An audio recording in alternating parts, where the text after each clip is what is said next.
अस्सलाम वालेकुम क्लास, कैसे हैं आप सब बच्चे। आज हमारा नया चैप्टर है बाब 5 हमसायगी में मौजूद इबादत का है। हमसायगी में मौजूद इबादत का है। हमसायगी हमने पीछे पढ़ा था कि हमसायगी किसको कहते हैं, हमारे इर्द गिर्द के मकामात जहाँ पर हम लोग रहते हैं उसको क्या कहते हैं, हम मोहल्ला कहते हैं या हमसायगी कहते हैं। अब मौजूद इबादत गाहें, इबादत गाहें क्या होता है, जहाँ पर हम इबादत करते हैं। इबादत क्या होता है कि अल्लाह ताला की बड़ाई बयान करना, अल्लाह की तारीफ़ बयान करना, उनके जो हम पे फ़र्ज़ हैं वो काम करना। हमारे अपने हमसाए में मस्जिद मुसलमानों की इबादत गाह पहचान से कि इस बात से आप ये सीखेंगे कि मस्जिद क्या होती है, मस्जिद में इबादत क्या होती है, इबादत हम किस लिए करते हैं, किसकी करते हैं इबादत। तो यहाँ पे है प्यारे बच्चों, आप दिन में 5 मरतबा आपको कहाँ इबादत करते हैं। अगर आपको पता है, अगर आप कभी आपने नमाज़ पढ़ी तो आप कहाँ जाके नमाज़ पढ़ते हैं, घर में पढ़ते हैं, मस्जिद जाते हैं। मस्जिद में क्या होता है, आप दिन में कितनी मरतबा नमाज़ अदा करते हैं। आपको नमाज़ों के नाम पता है, फ़जर, ज़ोहर, असर, मगरिब, इशा, आपको पता है ये किन किन टाइम पे पढ़ी जाती है। आप मुझे सब बताइएगा। प्यारे बच्चों, आप दिन में 5 मरतबा अज़ान की आवाज़ सुनते हैं। अज़ान आपने कभी सुनी है? अज़ान जो अज़ान देता है ना मुअज़्ज़िन जो अज़ान के लिए अज़ान कहते हैं, पुकारता है, पुकारा जाता है अल्लाह ताला की, मतलब अपने सब काम छोड़कर आप अल्लाह ताला की तरफ जाएं, उनकी नमाज़ पढ़ें। आप दिन में 5 मरतबा अज़ान की आवाज़ सुनते हैं। आवाज़ कितनी दफ़ा सुनते हैं हम? 5 मरतबा। कितनी दफ़ा अज़ान की आवाज़ सुनते हैं? जितनी दफ़ा हम अज़ान की आवाज़ सुनते हैं उसका मतलब होता है कि हमने नमाज़ पढ़नी है। आप दिन में 5 मरतबा अज़ान की आवाज़ सुनते हैं। अज़ान की आवाज़ मस्जिद से आती है। अब आवाज़ कहाँ से आती है? हमें पता है कि आवाज़ जो होती है अज़ान की वो मस्जिद से आती है ना।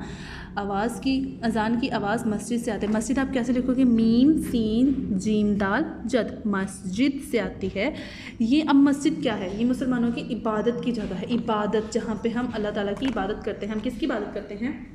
अल्लाह ताला की इबादत करते हैं। ये मुसलमानों की इबादत की जगह है, जहाँ पर हम क्या करते हैं, मस्जिद में क्या करते हैं, इबादत करते हैं। ये इबादत की जगह होती है। मुसलमानों जमा है, अगर एक होगा, जैसे हमने बताया था जमा क्या होता है, जब 2 या 2 से ज़्यादा चीज़ों के बारे में बात की जाती है, एक या एक से ज़्यादा, तो अब वो जमा होती है। और अगर एक की बात करें तो वो वाहिद होती है। मुसलमानों की वाहिद है मुसलमान। ये मुसलमानों की इबादत, ज़्यादा लोगों के बारे में बात करें कि मुसलमानों की इबादत की जगह है। मुसलमान वाहिद है, अब इसकी जमा क्या होगी? मुसलमान मस्जिद में नमाज अदा करने, कुरान पाक की तिलावत करने और अल्लाह ताला का जिक्र करने जाते हैं। अब देखें, मस्जिद में हम जाके क्या करते हैं? हम वहाँ पे हम खेलते तो नहीं है ना। मस्जिद तो इबादत की जगह है जहाँ पे हम बैठ के अल्लाह ताला को याद करते हैं, अल्लाह ताला का जिक्र करते हैं। तो वहाँ पे हमने 3 चीज़ों को यहाँ पे बताया गया कि हम मुसलमान जो है मस्जिद में नमाज अदा करने जाते हैं। नमाज नून मीम अलिफ माज़े, नमाज अदा करने, कुरान पाक की तिलावत करने। कुरान काफ जो होगा नुक्तों वाला आएगा, काफ रेकर अलिफ मद्दा नून, कुरान पाक। आपने कभी कुरान पाक पढ़ा है? पढ़ना चाहिए बच्चों, कुरान पाक पढ़ना बहुत ज़रूरी है। हमें कुरान पाक भी पढ़ना आना चाहिए।